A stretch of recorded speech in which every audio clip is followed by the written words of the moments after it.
signs that your loved one actually might have potential early onset dementia. This is a part 2 series. I'm going to be doing a 3-part total series of this. I was a caregiver for my grandmother for 8 years. And now that she has passed away, I've been able to really reflect. And these are things I wish I knew early on. So number 1 is radical confusion. So my grandmother would get really, really confused over things that she used to not be confused over. Methods and strategies and just things that she did on a daily basis, she would start to be really confused over. Simple things as far as how to heat up something in the microwave would really frustrate her and confuse her. And she would be staring and guessing at how to push the buttons. And at first, we would kind of brush off those small moments because then maybe 20 seconds later, she would remember. But for someone that had been using a microwave for many, many, many decades, to forget and be confused for an entire 15 to 20 seconds, like completely just out of it. And then, oh yeah, I do remember. Now that I think back, she had several moments like that. And we just kind of chalked it up to, well, she is getting older. It's kind of normal, when you get a little older to kind of like space out here and there. And you kind of think, well, hey, people at all ages kind of space out here and there, right? But there's just an extra level of confusion that is just right into the realm of abnormal. So again, certain things like how to turn on the car, spacing out for 10 to 15 seconds and then remembering, right? When she had driven a car for 40, 50 years, okay? So confusion was a really, really, really huge one. And I wish that we had known this super early on, because it would have been something that would have triggered us to take her in and then be able to get her the proper care that she would have needed way earlier. And it would have kind of pushed back the progression of the viciousness of the condition. And once it's already in motion, it kind of just starts to really take over. So when you can catch this potential early onset dementia as soon as you can, it really can mean the biggest difference, okay? So the next one was changes in my grandmother's personality, okay? And I kind of touched on this in the last video a little bit, but I want to elaborate on it a little bit more. So changes in personality. So my grandmother had been the type of person that loved to be around people. She loved to socialize. She loved to just chit chat and just kind of like, she would kind of crack open her beer and just eat her pork rinds and just love to get into a great conversation with somebody, a neighbor. And that just was who she was. But she started to become more reserved and just wanted to be in her room, didn't really want to work on her art like she had been so excited to work on all of her life when she became retired. One of her major dreams was just to be able to have nothing but time to work on her art. And here she is, finally graduated, to the stage of being able to retire. And all she wanted to do was just be very retreated and just be in her room. And again, this would kind of be up and down, right? So it comes on, it doesn't come on super quick to where one day she just never wanted to leave her room. It wasn't like that. It was more like, oh, okay, well, usually grandma, you'd want to, work on your art, or you said you wanted to work on your art today or this weekend and get that going and get your art online and all that. And it'd be like, yeah, but she would just kind of wiggle out of it. And this had been her dream. So changes in personality in that way. So somebody that, maybe you're used to seeing them be more of an extrovert. You're used to seeing them being really talkative. You're used to seeing them be just really the life of the party. And all of a sudden they're very retreated. They're quiet. And again, my grandmother kind of knew, like when I look back at video footage and have conversations with my mother about those times, where like she kind of knew that something was wrong with her, but she didn't know how to articulate it. Like she didn't know how to say something is off, but I don't really know what it is. It would be more so, I'm just not feeling it today, right?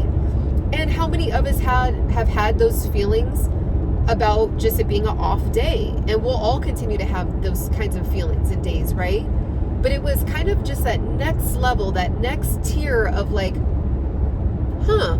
this is not like you at all, you know? And you're not really, it's not really depression. It's not stress, because she was retired and didn't have any issues with bills. And I said this in my last video, but my grandfather, it wasn't, you know, like her husband was getting on her nerves or anything like that, you know, bless my grandmother or my grandfather's heart, but he had already passed away several years before that. She had grown grandkids, grown children, you know, grown adult children who have kids, and then those grandchildren are adults. So it just was kind of like, why are you retreated? Or why do you just want to be bound to your room? You know, my grandmother used to love to drive and just kind of go pick up knickknacks. Like she loved to go to Big Lots and Walmart and the Dollar Tree and the 88-cent store and just kind of like roam around and explore. And she all of a sudden really didn't want to do those things. And I think it's because she really was having an issue with being really confused with directions and remembering where stores were. And she didn't really know how to ask for help, right? Or say, hey, something is off with my brain, something is off cognitively. We didn't have the language to ask her that, and then she didn't have the language to tell us that. It would just be kind of like, I just feel like staying home, or I don't know, I'm not really in the mood, right? So these things are important just to kind of take note of. And go with your intuition. If it feels like it's a little extra off, it might be a little extra off, and you're going to want to take your loved one in to just get evaluated, because there's no harm in getting evaluated for a potential early onset dementia, and then being able to get the correct care super early on, to where there's no, it's going to still progress, unfortunately. Again, I said this in my last video, but there is studies out there, again, this is anecdotal, but supposedly there are studies out there to say that you can eradicate dementia. Please let me know what you guys think about that in the comments. I have had mixed information out there. Of course, you know, I would love for it to be true. I would love for it to be official. Like, you can heal dementia. I'm ready for that, because I am so passionate about helping people understand and navigate the world of dementia. And I would just love to be able to say, hey, you can heal it. But as of right now, it is anecdotal. So I do want to just say the disclaimer on that. Even though I have my personal opinions about that, I won't share them in this particular video. But you can slow it down. That is to my understanding, again, correct me if I'm wrong, but to my understanding, there is proof that you can slow down the progression, the speed and the rate of the progression of the dementia when you catch it super, super, super early, okay? And these are things that, they're normal things that even people in their 20s forget, right? Or they get confused about. But again, it's just that extra level of like, that's a little odd to be confused over when you've done that for years, right? So another thing is concentration. So my grandmother just wouldn't be able to concentrate on things that she loved to concentrate on. So my grandmother would do this really funny thing where she would put eyeballs on everything. She loved to do arts and crafts and art. And she would put eyeballs on everything. Soda cans, utensils, pencils. Like, she just loved to put these little glue eyeballs on everything. So sometimes I'd open up the refrigerator and the jar of jelly would have eyeballs on it. So that was her thing. And it got to the point where she kind of just didn't want to do those funny, cute little things that she would love to do, to just be creative. It was like, almost like having to concentrate too much on getting the tools out to be, you know, you have to be have a steady hand to put the glue on the back of the eyeball and then place it strategically and make sure it's aligned and spaced correctly.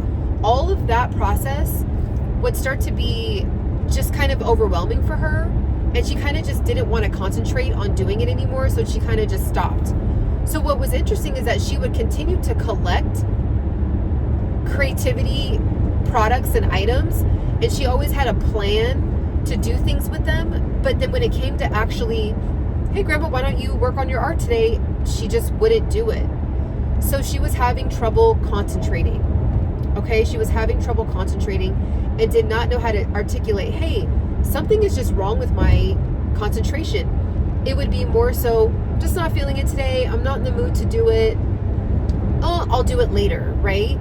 And not really, either A, she did know it was concentration and she didn't want to say anything to scare us, or B, she didn't know that it was concentration. She just might have felt like, I'm not in the mood to do this. Like, I can't. How many of us have ever said that, right? Like, oh, I'm just not in the mood to concentrate right now, right? When it comes to studying for college, or maybe you have to do something, you took your work home with you and you needed to finish it and you needed to concentrate. And you're like, I'm just not in the mood. Like, I just don't feel like focusing, or I can't focus. How many of us loosely say that? So again, she would kind of say things like that here and there, and we would kind of just brush it off to like it's normal, normal, nothing to worry about, forgetfulness of somebody just getting older. So in actuality, it was a little bit abnormal. It was right outside of normal. So again, these are things that you really want to consider.